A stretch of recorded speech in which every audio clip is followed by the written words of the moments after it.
नमस्कार, शाम के 7 बजे हैं। खबर दमदार के इस वक्त के बुलेटिन के साथ मैं हूं अनुपम। आज 7 बजे के बुलेटिन में हम देखेंगे उत्तर प्रदेश में अब आदमखोर भेड़िए पर सियासी जंग शुरू हो गई है। यानी कि सियासी लड़ाई में आदमखोर भेड़िए के बहाने वार पलटवार शुरू हो गया है। वहीं बुलडोजर पर भी सियासी युद्ध छिड़ा हुआ है। एक ओर से निशाना साधा जा रहा है तो दूसरी ओर से उसका जवाब दिया जा रहा है। इस लड़ाई में सीधे सीएम योगी और एसपी अध्यक्ष अखिलेश यादव अब आमने सामने आ गए हैं। उधर ऑपरेशन भेड़िए से जुड़ी बड़ी खबर भी यहां पर है, जिसमें भेड़िए को पकड़ने के लिए एक नया प्लान बना है और अब सीधा सा संदेश है कि अगर भेड़िया पकड़ में नहीं आता तो उसका एनकाउंटर भी हो सकता है। और प्रयागराज में नकली नोट छापने वाले मदरसे पर तगड़ा एक्शन हुआ है। जामिया हबीबिया मदरसे को सील कर दिया गया है।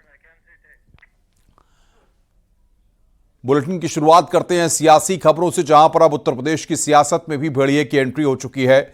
सीएम योगी ने भेड़िए के बहाने अखिलेश पाल यादव पर बड़ा सियासी हमला किया है। सीएम योगी ने कहा है कि चाचा भतीजे में वसूली की होड़ मची थी। आज आदमखोर भेड़िए उत्पात मचा रहे हैं। ऐसी ही स्थिति 2017 से पहले प्रदेश की थी। इनके भी वसूली के इलाके बटे हुए थे।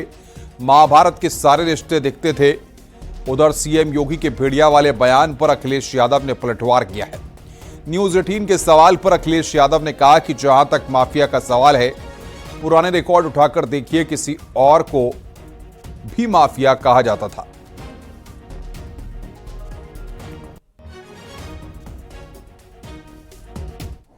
चाचा और भतीजे में होड़ लगती थी वसूली को लेकर के, कौन कितना वसूल कर ले। एरिया बटे हुए थे। मैं देख रहा हूं ना, इस समय कुछ आदमखोर भेड़िया प्रदेश के अंदर अलग अलग जनपदों में उत्पात मचा रहे हैं। और कमोबेश यही स्थिति 2017 के पहले प्रदेश की थी। ये लोग उस समय कितनी तबाही मचाए हुए थे, किसी से छुपा हुआ नहीं है। और इनके भी एरिया बटे हुए थे वसूली के, कहीं चाचा कहीं भतीजे। महाभारत के सारे रिश्ते थे, सारे रिश्ते। फेल हो जाएगा। महाभारत का दूसरा दृश्य वहां देखने को मिलता था। देखिए, आप उलझो मत, आप बिल्कुल मत मानिए, क्योंकि मैं जानता हूं कि अखबार मीडिया भी थोड़ा बाइज्ड है। 46 में 56 क्यों नहीं पूछा आपने?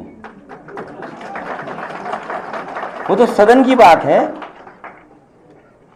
ये तो सदन की बात है। 46 में 56, हम तो आप ही लोगों से कहेंगे कम से कम उन्हीं से पूछिए कि 46 में 56 वाली सूची कब आएगी, आएगी कभी कि नहीं आएगी। और फिर जहां तक माफियाओं की बात है, पुराने रिकॉर्ड उठा करके देख लीजिए, किसी और को भी माफिया कहा जाता था। उत्तर प्रदेश की सियासत में बुलडोजर भी छाया हुआ है। अखिलेश यादव ने बुलडोजर पर विवादित बयान दिया था, जिस पर सीएम योगी ने करारा जवाब दिया। सीएम योगी ने कहा कि बुलडोजर चलाने के लिए हिम्मत चाहिए। अब एसपी अध्यक्ष अखिलेश यादव ने इस पर सफाई भी दी है। बुलडोजर पे हर एक व्यक्ति के हाथ नहीं फिट हो सकते। इसके लिए दिल और दिमाग दोनों चाहिए, दिल और दिमाग दोनों चाहिए। बुलडोजर जैसी क्षमता और दृढ़ प्रतिज्ञा जिसमें हो, वही बुलडोजर चला सकता है। दंगाइयों के सामने नाक रगड़ने वाले लोग बुलडोजर के सामने वैसे पस्त हो जाएंगे। और जहां तक दिल और दिमाग, हमारे पत्रकार साथी आपको सबको पता है, ये कोई पहली बार बात नहीं मैं कह रहा हूं, और फिर कहता हूं, बुलडोजर में दिमाग नहीं होता है, स्टीयरिंग होता है उसमें। स्टीयरिंग से चलता है बुलडोजर। उत्तर प्रदेश की जनता कब किसका स्टीयरिंग बदल दे, या दिल्ली वाले कब किसका स्टीयरिंग बदल दें। वहीं एसपी अध्यक्ष अखिलेश यादव ने बुलडोजर पर जारी सियासी जंग पर एक कदम आगे बढ़ाते हुए कहा कि बुलडोजर सफल है तो अलग पार्टी बना लें। बुलडोजर चुनाव चिन्ह लेकर चुनाव लड़ें, आपका भ्रम भी टूट जाएगा और घमंड भी। आप बीजेपी में होते हुए भी नहीं के बराबर हैं। आज नहीं तो कल अलग पार्टी बनानी पड़ेगी।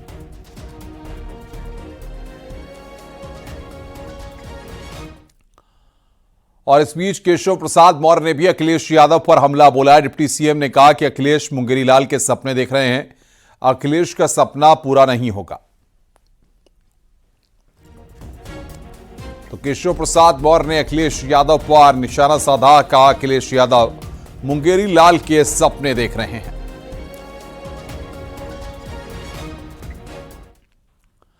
कैबिनेट मंत्री और गोरखपुर प्रभारी सुरेश खन्ना ने अखिलेश यादव पर पलटवार करते हुए कहा कि वो मुंगेरी लाल के हसीन सपने देख रहे हैं। लोकसभा चुनाव में झूठ फैलाकर कुछ सीट जीत लिए हैं, लेकिन अब ऐसा नहीं होगा। उन्होंने कहा कि अखिलेश यादव मुलायम सिंह यादव की विरासत को संभाल नहीं पाए। देखना बुरी बात नहीं है, लेकिन वो मुंगेरी लाल के सपने ही साबित होंगे। उन्होंने, जनता ने उनको 2012 में एक थाथी दी थी 224। 5 साल सरकार चलाने को उनको मौका मिला और 2 साल में भी इतने अनपॉपुलर हो गए कि 2014 में ही हमारी उत्तर प्रदेश में 80 में से 73 सीटें आई थी एनडीए। उनको ये याद रखना चाहिए कि लगातार 5 साल सत्ता चलाने के बाद जो उनको थाथी मिली थी, जनता ने दी थी, वो संभाल नहीं पाए। वो केवल 47% में, ये इनको याद रखना चाहिए। और इस बार तो अंधे के हाथ बटेर लग गई। उन्होंने एक झूठ फैलाया, एक झूठा प्रचार किया और हर तरीके से गुमराह करने की कोशिश की, लेकिन ये काट की हांडी पार। इधर बहराइच में आदमखोर भेड़िए की दहशत लगातार बनी हुई है। उधर बहराइच में सियासी दौरा भी शुरू हो गया है। कांग्रेस प्रदेश अध्यक्ष अजय राय ने बहराइच पहुंचकर कुलेला गांव में एक पीड़ित परिजन से मुलाकात की, जहां भेड़िए के हमले में बच्चे की मौत हो गई थी। अजय राय ने सरकार को फेल बताते हुए कहा कि हमारी सरकार होती तो भेड़िया होते ही नहीं, हम पहले ही व्यवस्था कर लेते।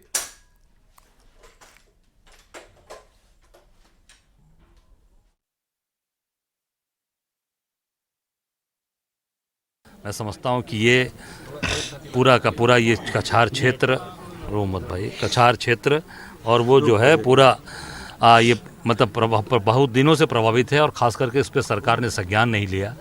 जब ये मालूम था सरकार को कि नहीं, ये यहाँ पर इन सब चीज़ों से लोग काफ़ी परेशान होते हैं, जंगली जानवरों से, तो इसकी पूरी व्यवस्था करनी चाहिए थी, पूरी तरीके से इनकी रक्षा करने का कार्य करना चाहिए था। पर यह दुर्भाग्यपूर्ण है कि सरकार ने उस समय रहते चेता नहीं और ये चीज़ें नहीं ठीक की, नहीं तो आज ये घटना नहीं घटती। कौशाम्बी से खबर है, जहां पर जंगली जानवर का आतंक लगातार बना हुआ है। जंगली जानवर ने 3 लोगों को जख्मी किया है। लोगों ने भेड़िया होने का दावा किया। मंझनपुर तहसील के खोजवापुर और निवारी गांव का यह पूरा मामला है। तो बड़ी खबर यहां पर हम आपको बता रहे हैं, कौशाम्बी में भी जंगली जानवर का आतंक लगातार बना हुआ है।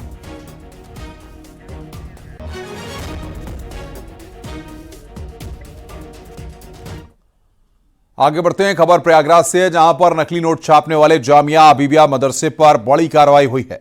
प्रयागराज विकास प्राधिकरण ने मदरसे को सील किया है। कर्मचारियों और छात्रों को बाहर निकाला गया, जिसके बाद अवैध निर्माण के कारण मदरसे को सील किया गया है। मदरसे के बाहर नोटिस भी चस्पा किया गया है। आपको बता दें कि मदरसे में नकली नोट की छपाई होती थी। मदरसे से आपत्तिजनक किताब भी मिली थी। मदरसे के प्रिंसिपल को पहले ही गिरफ्तार किया गया था। साथ ही नकली नोट के 2 मास्टरमाइंड को भी गिरफ्तार कर लिया गया था।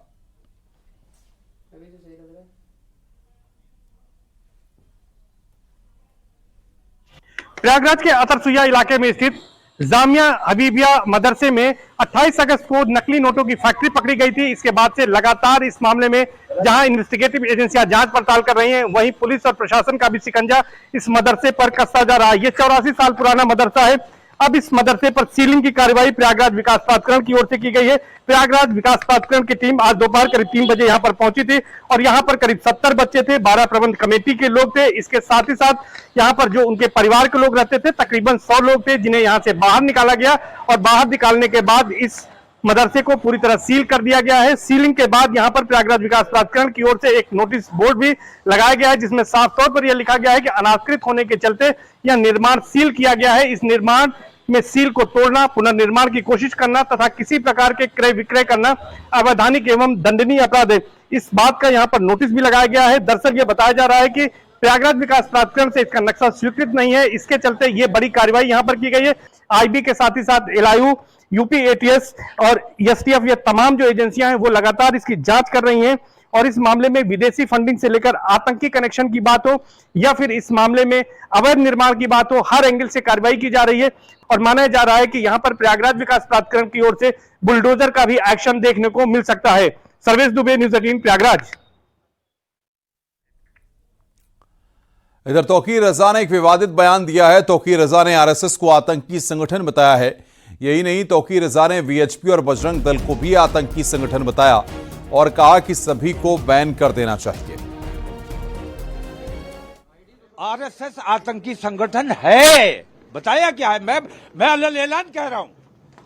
आरएसएस पर पाबंदी लगाई जानी चाहिए, विश्व हिंदू परिषद पे पाबंदी लगाई जानी चाहिए, बजरंग दल पर पाबंदी लगाई जानी चाहिए। अगर हुकूमत को मुल्क में अमन व अमान बरकरार रखना है और मुल्क में तरक्की और खुशहाली का काम करना है तो इन तमाम ऐसे आतंकवादी संगठनों पर पाबंदी आयद होनी चाहिए। हुकूमत अगर वाकई ईमानदारी से काम करना चाहती है, इस किस्म की बेईमानी, लिंचिंग बंद कराई जानी चाहिए।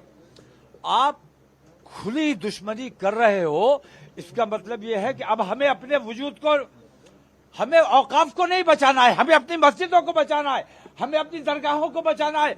जायदाद का मसला नहीं है, जमीनों का मसला नहीं है, हमारे वजूद का मसला है। बदायूं में धर्म परिवर्तन का दबाव बनाने का मामला सामने आया। बताया जा रहा है कि लड़के ने पंजाब की लड़की से धर्म छुपाकर संबंध बनाए। जब लड़की गर्भवती हुई तो उससे शादी कर ली।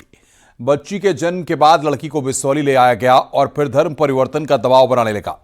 लड़की के मना करने पर लड़के और उसके परिवार वालों ने मारपीट की और बच्ची छीनकर पीड़िता को घर से बाहर निकाल दिया। पीड़िता ने मुस्लिम लड़के और उसके घर वालों के खिलाफ केस दर्ज कराया है।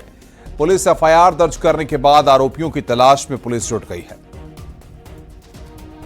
थाना बिसौली में एक पीड़िता द्वारा तहरीर दिया गया कि उसे विश्वास में लेकर के विशेष समुदाय के व्यक्ति द्वारा शादी किया गया और बाद में धर्म परिवर्तन करने का दबाव बनाया गया। धारा 330, 504, 506, 342 व 376 आईपीसी तथा 3/5/2 उत्तर प्रदेश धर्म परिवर्तन निषेध अधिनियम के अंतर्गत मुकदमा पंजीकृत किया, जिसमें नामजद अभियुक्तों को खिलाफ विधिक कार्रवाई की जा रही है।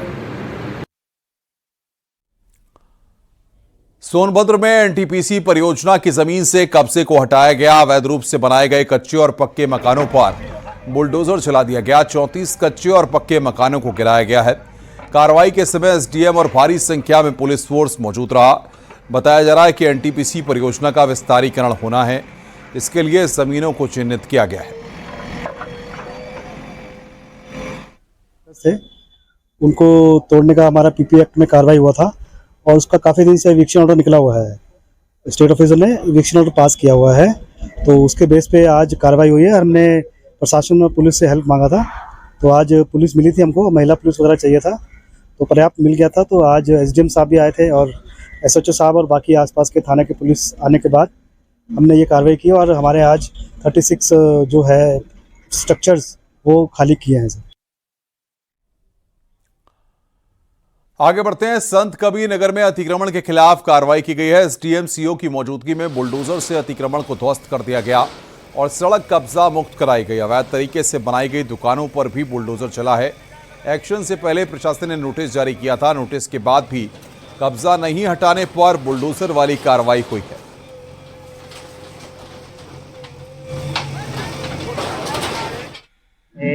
नगर पालिका क्षेत्र में 8 हेक्टेयर से ऊपर जमीन थी। इसमें सरकारी जमीन, कब्रिस्तान, आबादी इत्यादि काफ़ी प्रकार के इसमें लैंड उपस्थित थे, जिसमें काफ़ी समय से अवैध अतिक्रमण था और आम जनमानस को ट्रैफिक जैम की कई प्रकार की समस्याएं होती थी, जिसके दृष्टिगत इसको नपवा करके पैमाइज करवा करके और अवैध अतिक्रमण को हटवाया गया। सर कितने साल से करना था ये? काफ़ी पुराना अतिक्रमण था ये, पुरानी दुकानें थी, अवैध तरीके से लगी हुई थी, किसी प्रकार का कोई रजिस्ट्रेशन नहीं था। इन लोगों को नोटिस दे करके प्रॉपर तामीला करा करके यहाँ से इनका अतिक्रमण हटवा दिया गया। आगे बढ़ते हैं। चित्रकूट में लड़के पर घात लगाए बैठे हमलावरों ने कुल्हाड़ी से जानलेवा हमला कर दिया। इलाज के दौरान शख्स की मौत हो गई। मामला अगरहुडा गांव का है। मृतक प्राइवेट स्कूल चलाता था और पत्नी को छोड़कर वापस आ रहा था, तभी गांव के गोविंद रैदास ने हमला कर दिया। मृतक के बड़े भाई ने बताया कि आरोपी से जमीन को लेकर पुरानी रंजिश थी। पुलिस ने तहरीर के आधार पर जांच पड़ताल शुरू कर दी है। रायपुरा में अगरहुड़ा गांव है, वहां के अरविंद सिंह पर हमला किया है गांव के गोविंद रैदास ने। तत्काल उन्हें अस्पताल लाया गया, जहां उनकी मृत्यु हो गई। अभी उनके परिजन बाहर रहते हैं, वो लोग आ रहे हैं। घर के जो अन्य सदस्य हैं, चाचा ताऊ के और परिवार के, गांव के, वो लोग मौजूद हैं यहाँ। उनकी ओर से तहरीर दी जा रही है। उनकी तहरीर के बाद इस मामले में अभियोग पंजीकृत करके आगे की विधिक कार्यवाही की जाएगी। पंचायतनामा पोस्टमार्टम के लिए परिजनों को बुलाया गया कि अगर वो पंचायतनामा भरवा दें तो आगे पोस्टमार्टम की कार्यवाही FIR लिखी जाएगी। सुल्तानपुर में कल एक युवक की गोली मारकर हत्या के मामले का CCTV फुटेज सामने आया है। वारदात नगर कोतवाली के पयागीपुर चौराहे के पास की है। रेस्टोरेंट के बाहर दो लड़कों में विवाद हुआ। कहासुनी और हाथापाई के बाद अभय को एक लड़के ने गोली मार दी। आरोपी फरार है। अभय देहात कोतवाली के पकड़ी गांव का रहने वाला है। अभय प्रताप सिंह बीजेपी मंडल अध्यक्ष का भतीजा बताया जा रहा है।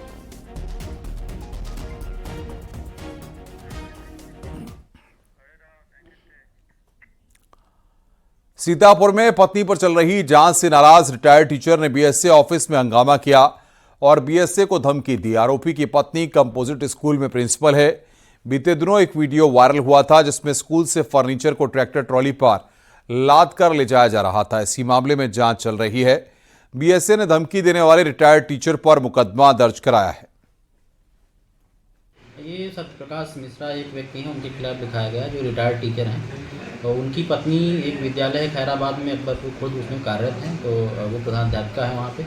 वहाँ से एक वीडियो आई थी शिकायत के माध्यम से, जिसमें उस विद्यालय के फर्नीचर को ट्रॉली ट्रैक्टर पे भर के ले जाते हुए दिखाया गया था।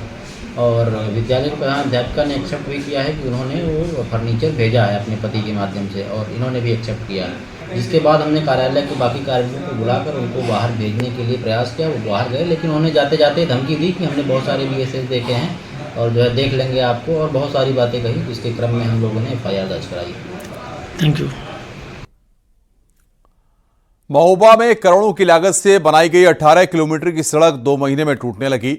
सड़क पर जगह जगह गड्ढे बन गए हैं। गांव वालों ने अधिकारी और ठेकेदार पर भ्रष्टाचार के आरोप लगाए। मामला कुलपहाड़ तहसील क्षेत्र का है। वहीं PWD के अभियंता ने बारिश के बाद सड़क की मरम्मत कराने और ठेकेदार के खिलाफ जांच के आदेश दिए हैं। उसको दिखवाते चेक करवाते, उसको दिखवाते, तुम्हें आए हो ना, इसको दिखवाते चेक करवाते। सर क्या ठेकेदार के ऊपर निरीक्षण करने का कोई कार्रवाई नहीं? कार्रवाई हो, जब देख लिया जाएगा तो कार्रवाई, उसको पहले चेक कराते, निरीक्षण करवाते हैं, फिर कार्रवाई की। सहारनपुर में न्यूज 18 की खबर का असर हुआ है। मिड डे मील मामले में जांच के बाद हेडमास्टर को सस्पेंड कर दिया गया। मामला अलाउद्दीनपुर बांस के प्राथमिक स्कूल का है। गांव वालों का आरोप था कि मिड डे मील में कीड़े वाला खाना परोसा गया था, जिससे बच्चों की तबीयत खराब हुई। न्यूज 18 पर खबर दिखाने के बाद प्रशासन तुरंत एक्शन में आया और खंड अधिकारी को जांच सौंपी गई। जांच रिपोर्ट के बाद हेडमास्टर को सस्पेंड कर दिया गया है। हमारे आज संज्ञान में आया है, जिसमें कुछ ग्रामवासियों के द्वारा वहाँ के SDM साहब को शिकायत करी गई है। खंड शिक्षा अधिकारी के द्वारा उसमें प्रथम दृष्टया जांच कराई गई है। जांच कराने के बाद पता चला है कि जो खाने की गुणवत्ता है वो संतोषजनक नहीं है। संबंधित खंड शिक्षा अधिकारी की जांच के आधार पर जो हेडमास्टर है उसको सस्पेंड किया जाएगा। आगे बढ़ते हैं। प्रतापगढ़ से खबर है, जहां पर स्वच्छ भारत मिशन फेज 2 के तहत विकास कार्यों के लिए शासन से मिले 14,28,000 रुपए की गड़बड़ी का मामला सामने आया है। आरोप के मुताबिक ग्राम विकास अधिकारी लालचंद्र ने अपने करीबी फर्म संचालकों के खातों में ट्रांसफर कर गोलमाल कर लिया। जांच में गोलमाल की पुष्टि होने पर DPRO ने आरोपी ग्राम पंचायत अधिकारी को सस्पेंड कर दिया है और 15 दिनों में रिपोर्ट मांगी है। विकासखंड लालगंज के ग्राम पंचायत अगईपुर में जो सेक्रेटरी श्री लालचंद पाल जी हैं, उनके द्वारा चार्ज का हस्तांतरण न देने व कार्य जो कराए गए हैं उसका विवरण प्रस्तुत न करने, इन लापरवाही और विवरण प्रस्तुत न करने का अनियमितता किए जाने की संभावनाओं को देखते हुए निलंबित किया गया है। सर कितने का गबन का कुछ चार्ज? अबाउट 14 लाख के आसपास का है, जिसका उसका अभिलेख नहीं प्रस्तुत किए हैं। अभिलेख प्रस्तुत न करने का उनके द्वारा जो आहरित धनराशि है वो संदिग्ध है, इसी वजह से उसको निलंबित किया गया है। प्रतापगढ़ में 25-25 हजार के 2 इनामियों को पुलिस ने गिरफ्तार किया है। अबू तालिब और रफीक को गिरफ्तार कर जेल भेज दिया गया। अबू तालिब पर हत्या, जानलेवा हमला, धमकी का मुकदमा दर्ज है। दोनों आरोपियों ने 2023 में पीट कर एक शख्स की हत्या कर दी थी, जिसके बाद प्रतापगढ़ पुलिस ने गैंगस्टर एक्ट के तहत मुकदमा दर्ज करते हुए तलाश तेज कर दी थी। PS लीलापुर पर मुकदमा अपराध संख्या 291/24 धारा 2/3 गैंगस्टर एक्ट के 2 वांछित रफीक और अबू तालिब, इन पर 25-25 हज़ार का इनाम था। आज इनको गिरफ्तार किया गया। गिरफ्तार कर न्यायालय में पेश किया गया एवं विधिक कार्रवाई करते हुए इनको कठोर दंड दिलवाया जाएगा।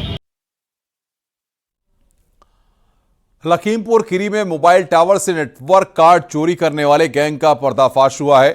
पुलिस ने 4 चोरों को गिरफ्तार किया है। गैंग मोबाइल टावर पर चढ़कर उसमें लगे नेटवर्क कार्ड चोरी करते थे। ये कार्ड टावर की सबसे ऊपर हाइट में लगा होता है। चोरों के गिरोह ने अब तक 7 नेटवर्क कार्ड चोरी किए हैं, जिनकी कीमत करीब 85 लाख रुपए है। सभी आरोपी कासगंज और हाथरस के रहने वाले हैं। पुलिस ने चोरों के कब्जे से नेटवर्क कार्ड, कार और 51,000 रुपए कैश बरामद किया है। 7 कार्ड मिले, जिन्हें अजना कार्ड कहा जाता है। वही अजना कार्ड वही कार्ड है कि जो टावर पे ऊपर लगते हैं और ये नेटवर्क को चेंज करते हैं। इसकी बाजार में, यहाँ पर बाजार में कीमत है लगभग 3-4 लाख की कीमत है। अंतर्राष्ट्रीय बाजार में एक कार्ड की कीमत लगभग 12-13 लाख रुपया है। मतलब इसका मतलब है कि 85-80-90 लाख का ये रिकवरी हुई है। इनके पास से मोबाइल बना मिले हैं, 50,000 बना मिला है और स्विफ्ट गाड़ी बरामद हुई है। खबर आगरा से है। डिलीवरी के बाद महिला की हालत बिगड़ गई। इलाज के लिए हायर सेंटर ले जाते समय महिला ने दम तोड़ दिया। परिवार वालों ने स्टाफ नर्स पर सुविधा शुल्क लेकर भी इलाज में लापरवाही का आरोप लगाया और अस्पताल में जमकर हंगामा किया। मामला पिनाहट कस्बे के CHC का है। फिलहाल CMO मामले की जांच कर रहे हैं। लापरवाही थी मैडम जी की। उनने मई खत्म हो गई, चक्कर खा के मरीज गिर गया था, आँख मुँह के ब्लड चाली आएगा तब माँ को करी रहा पर आगरा के लिए। हाँ, 2,200 से मांगे तो 2 से हम 2,500 से दिए। अच्छा, एम्बुलेंस वाले ने घर छोड़ने के पैसे मांगे थे? एम्बुलेंस वाले ने 200 रुपया मांगे। नाम मालूम है किसी का? हाँ, नाम को नहीं। नर्स का, किसी का, एम्बुलेंस वाले का? नहीं। अमरोहा में किसान के साथ अजीबोगरीब चोरी की घटना सामने आई है। किसान के कपड़ों पर चटनी डालकर चोर ने रुपयों से भरा थैला चुरा लिया और फरार हो गए। पुलिस ने मामले की जांच पड़ताल शुरू कर दी है। मामला हसनपुर कोतवाली क्षेत्र का है। किसान बैंक से 97,000 रुपए निकालकर रिक्शा से अपने घर लौट रहा था। मथुरा के वृंदावन में रिक्शा चलाने वाली महिलाओं ने सड़क जाम कर हंगामा किया। मामला हरि निकुंज आश्रम के पास का है। जानकारी के मुताबिक रिक्शा रोकने पर रिक्शा चला रही महिला और पुलिसकर्मी के बीच बहस चालू हो गई। देखते देखते हंगामा होने लगा। दूसरे रिक्शा वाले भी रिक्शा चलाने वाली महिलाओं के समर्थन में आ गए। महिला ने रो रो कर अपनी पीड़ा सुनाई है। महिलाओं ने रिक्शा संचालन समिति पर पैसे मांगने समेत कई गंभीर आरोप लगाए हैं। लग रहा है कि गाड़ी हम लोग ई रिक्शा चलाते हैं। हम तीन महिलाएं तो किसी का पति बीमार है, मेरा है ही नहीं है, मान लो बेचारी ये भी कोई किसी कारण बस परेशान है। हम अपने बच्चों को पाल रहे हैं। समिति वाले आए दिन पैसे की मांग करते हैं, पैसा दो, फिर भी हम देते पैसा हम देते, उसके बाद भी ई रिक्शा नहीं चलाने देते। हाथरस में बाइक की चपेट में आने से 12 साल की बच्ची की मौत हो गई। मामला कस्बा सासनी का है। 12 साल की तान्या घर से सामान लेने के लिए गई थी। मंडी समिति के पास बाइक ने उसे टक्कर मार दी। बाइक सवार टक्कर मारने के बाद घायल बच्ची को साथ ले गया। करीब 4 किलोमीटर दूर उसने बच्ची को सड़क किनारे फेंक दिया। राहगीरों की सूचना पर पुलिस बच्ची को लेकर अस्पताल पहुंची, लेकिन डॉक्टर ने उसे मृत घोषित कर दिया। पढ़ के जा रही थी, एक मोटरसाइकिल वाले जा रहे, उन्होंने उससे टकराई, वो उसको लेके चले गए वहां से, उन्होंने बमुरिया में फेंक दी ले जाके हनुमान चौकी में। ये कहाँ की बात है? ये सासनी की, जहाँ उन्होंने फेंकी थी वहाँ पशु चराने वाले देख रहे थे, उन्होंने हनुमान चौकी पुलिस को फोन किया, वो आए, वहां से वो लेके आए थे।